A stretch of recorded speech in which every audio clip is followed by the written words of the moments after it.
نحمدہ و نصلی علی رسولہ الکریم۔ میرے محترم دوستو اور عزیزو،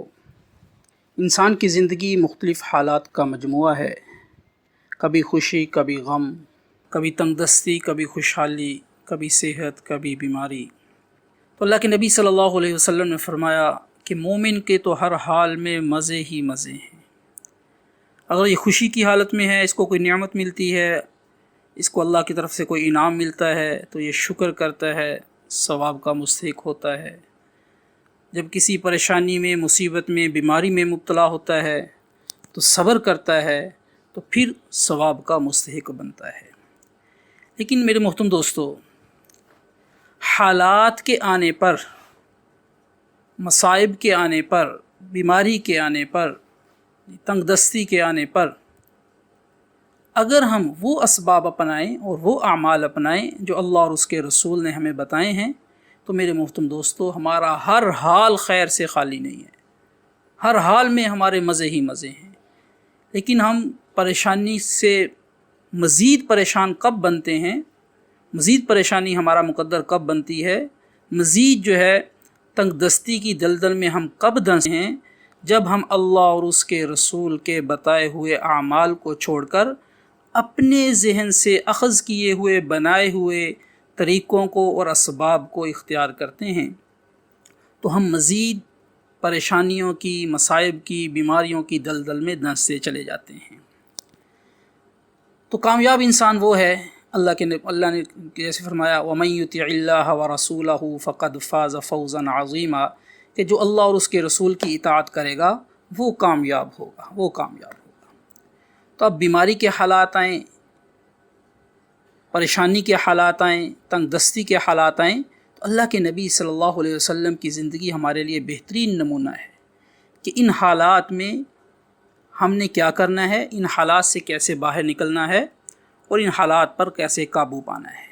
تو اگر ہم وہ اسباب اور اعمال اپنائیں گے جو کہ اللہ اور اس کے رسول نے ہمیں بتائے ہیں تو میرے محترم دوستو، ہماری یہ زندگی بھی خوبصورت اور پرسکون بنے گی اور آخرت کی زندگی بھی پرسکون اور خوبصورت انشاءاللہ بنے گی۔ تو آج جو میں آپ کے سامنے ایک حدیث پیش کروں گا، اس میں اللہ کے نبی صلی اللہ علیہ وسلم نے فرمایا، بڑی خوبصورت حدیث، بڑی مختصر اور چھوٹی سی، بڑی سادہ، بڑی آسان، کہ جو بھی آدمی چھینک آنے کے بعد الحمدللہ رب العالمین علی کل حال یہ پڑھے گا، ایک چھوٹی سی دعا میرے محترم دوستو، لیکن کتنی بڑی بیماری سے اللہ ہمیں بچا رہا ہے، کتنی بڑی مصیبت سے اللہ ہمیں بچا رہا ہے۔ تو آپ صلی اللہ علیہ وسلم نے کیا فرمایا، چھینک آنے کے بعد جو الحمدللہ رب العالمین علی کل حال یہ پڑھتا ہے تو ساری زندگی اس کے دانت میں اور کان میں درد نہیں ہوگا۔ اللہ اکبر! یعنی جس کی داڑھ میں، دانت میں میرے محترم دوستو درد ہو، کان میں درد ہو، تو اس سے پوچھو کہ کتنی تکلیف ہوتی ہے، لیکن اتنی بڑی تکلیف سے بچنے کا نبوی نسخہ کیا ہے کہ اللہ کے نبی صلی اللہ علیہ وسلم نے فرمایا، چھینک آنے کے بعد الحمدللہ رب العالمین علی کل حال جو پڑھے گا ساری زندگی درد نہیں ہوگا دانت میں اور کان میں۔ اور اوپر حضرت علی رضی اللہ تعالیٰ عنہ کی مہر ہے، نیچے حضرت علی رضی اللہ تعالیٰ عنہ کا قول ہے اس حدیث کے ذیل میں۔ حضرت علی رضی اللہ تعالیٰ عنہ نے فرمایا کہ جو بندہ چھینک آنے کے بعد یہ دعا پڑھے گا، 7 دو الفاظ کا اضافہ کیا حضرت علی رضی اللہ تعالیٰ عنہ نے، الحمدللہ رب العالمین علی کل حال ما کان، ما کان کا اضافہ حضرت علی رضی اللہ تعالیٰ نے کیا کہ جو بندہ چھینک آنے کے بعد یہ پڑھے گا، اگر اس کے کان میں اور دانت میں درد ہو جائے ساری زندگی تو قیامت والے دن علی سے پوچھ لے آ کے۔ تو میرے محترم دوستو، کتنا بڑا دعویٰ ہے جو حضرت علی رضی اللہ تعالیٰ عنہ کر رہے ہیں۔ ہم تو مسلمان ہیں، ایز اے مسلمان ہمارا یقین ہونا چاہیے کہ ہمارے نبی صلی اللہ علیہ وسلم نے جو فرمایا وہ حق ہے، وہ سچ ہے، ویسا ہو کے رہے گا۔ یہ ہمارے ایمان کی کمزوری ہے کہ ہمیں اللہ کے نبی صلی اللہ علیہ وسلم کے وعدوں پر، آپ علیہ الصلاۃ والسلام کی باتوں پر، اللہ کے وعدوں پر ہمیں یقین نہیں، اعتماد نہیں، یہ ہمارے ایمان کی کمزوری ہے۔ اور اللہ کی قسم میرے خود دانت میں درد تھا، داڑھوں میں درد تھا،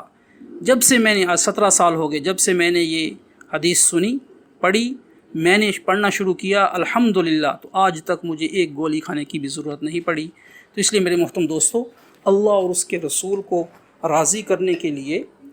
اور زندگی کے مختلف